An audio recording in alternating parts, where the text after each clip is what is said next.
emphasize really how 4K is beginning to develop away from just throwing extra pixels in to actually doing something that I would call UHD.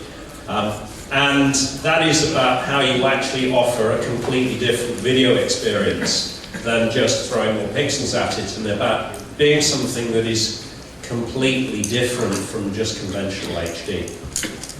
So if we look at the shipment of 4K TVs, it's surging. There's no other word for it. We're up about 550% year on year. And we're beginning to see that those shipments are balancing out and that China's share is coming down every quarter as products are launched into other regions. And I see this as being very, very healthy and what you would expect. And seasonality is looking pretty normal. And I would say that it's an unmitigated success at the moment. Consumers identify with these products and they seem quite happy to pay extra money for them. If we then look at the forecast, we will see that fall of China will stabilise and that China will still lead the 4K TV market throughout the forecast period, and we see other regions catching up. And this reflects the new reality that the Chinese consumer is, in general, the most early adopting in the world, and that China is now in that virtuous circle of having early adopting consumers, having the technology base, and the market now where Chinese companies can launch products in their home market and then spawn them out into other regions of the world with the successes and learn from that. However, we still do see a difference in strategy, that in China it's just 4K and there's much more numbers marketing. So for example, there are sets in China that have 4K panels that don't have HEVC decoders. Whereas everywhere else in the world, if it's got a 4K panel, it has an HEVC decoder. So throughout the forecast period, there remains this disconnect of content being linked to products everywhere, apart from in China, where some products are still sold just on more pixels, if you like. And the other thing to note is that Japanese sat makers are extremely aggressive in launching 4K across their ranges. So their general strategic shift towards the high end means, by definition, that most of their ranges are 4K. What is very clear is that we're now reaching a point in broadcasting and television and video products where the genre of what you are watching has a great effect on the visibility of different technologies, and that different technologies work for different genres of content. This is very, very different from where we were before, where we were just trying to trudge uphill as an industry and make things better. We're now at the point where you have some things that are specific for different genres. And a lot of this stuff is things that Hollywood has actually known for a century or so. So for example, Hollywood knows about motion blur. They've been dealing with 24 frames per second for more than 100 years.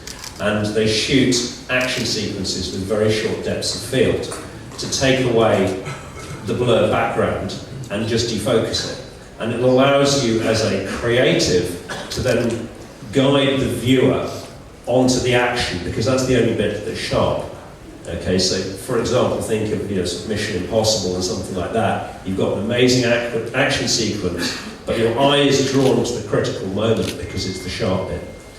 But live sports isn't like that, okay? Because nobody knows what's going to happen next. Nobody knows if the pole vaulter comes over the bar, whether he's going to hit it or whether he's going to be clear. And so as a result, the demands on the technology for live sports are very, very much higher, and that everything has to be sharp.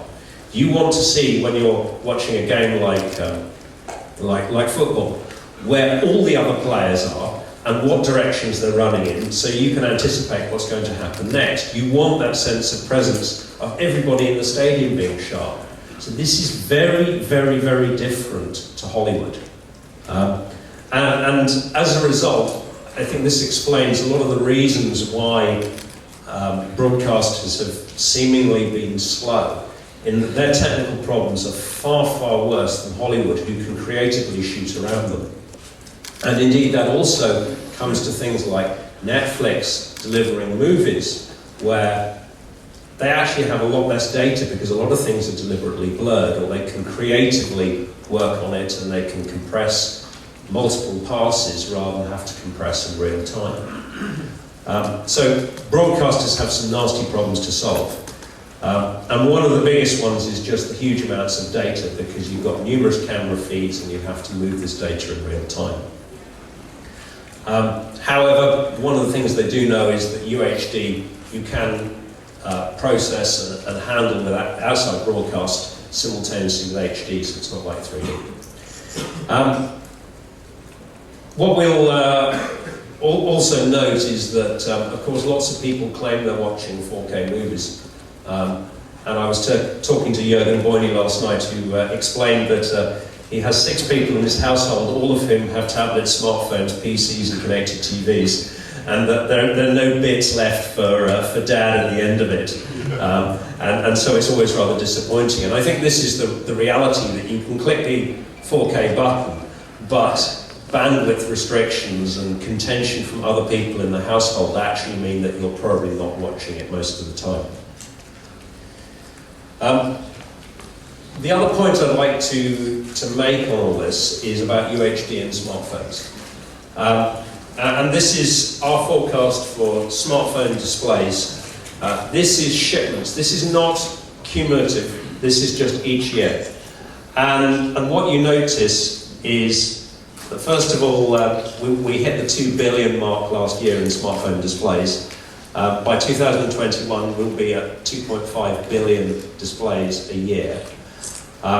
And the first point is that by 2021, more than half the smartphones that ship that year will have 400 pixels per inch or more. So that is the same as an iPhone 6 Plus. So that's going to be the normal smartphone standard, that sort of display that at the moment is top end. We see tablets and smartphones over 700 pixels per inch this year. And so 4K handheld devices we will see this year. And by 2021, 200 million, that year 200 million UHD smartphones and tablets are likely to ship. So by then, the number of screens shipping just in UHD and smartphones is going to be almost as big as the TV market. And I think it's important to realise that we're now in this the end point of the sort of trends that we've seen in recent years, where we've seen convergence between these devices, and now we're into a complete UHD ecosystem that really, from inception, is going to be right way across TVs, tablets, smartphones. It's going to be very, very different content consumption from what we've seen at the moment. And I think that brings me neatly back to what I said about Blu-ray. And 4K on Blu-ray, that the issues then were about content channels. What you see now is that streaming is also going to support all those other 4K devices, and that consumers will expect to move the content around, and it will be transparent to all these devices. So it's a very, very different world already.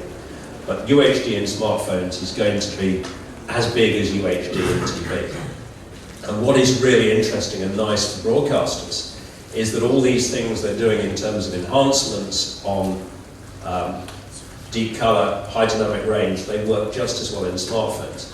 In fact, they are much more noticeable, and you may not have to worry about the resolution of your phone screen, but you will see that deep colour, you will see that high dynamic range regardless of screen size, and it will be instantly noticeable. So, in summary, I think we're at a point now where the standardisation is coming, that we have a lot more things rather than just pixels, and that we can actually start to see the puzzle pieces come in place for true Ultra HD. Thank you.